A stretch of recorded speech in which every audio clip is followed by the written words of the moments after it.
I am sitting here at the bar, happy hours in full swing, and I am still trying to process the mess that was my life with Aisha.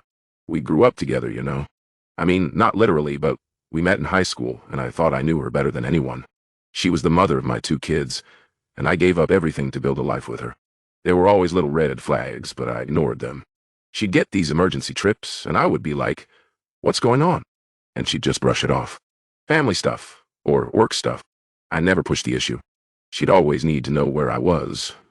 But whenever I asked her about her day, it was like pulling teeth. I just figured she was shy or something. But the gaps in her past, those should have been a sign. She'd skip over whole years, and I wouldn't even think to ask.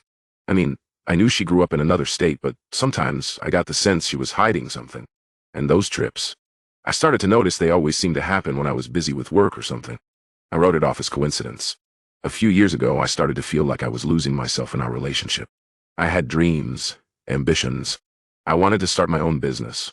But Aisha was always like, no, we need to focus on us. And I'm not gonna lie, I loved her, so I put my stuff on the back burner. I thought we were building something together. But then, I get this anonymous message on my phone. It's a screenshot of Aisha's phone, and she is sexting some guy I do not know.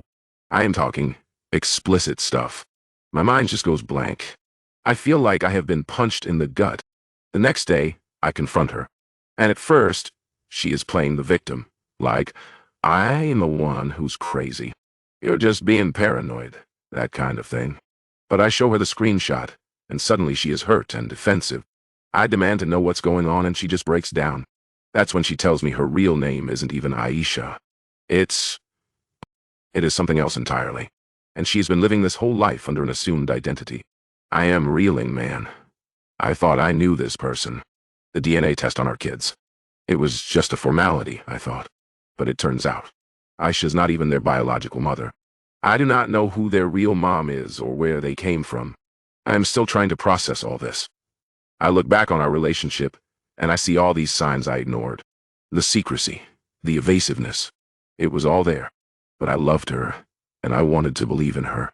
Now I am left with more questions than answers. What else has she lied to me about? Who is she, really? And what am I supposed to do with this information?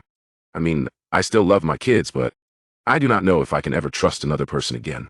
Guys, has anyone else out there been through something like this? How did you deal with it? I am still trying to wrap my head around it all. Cheers.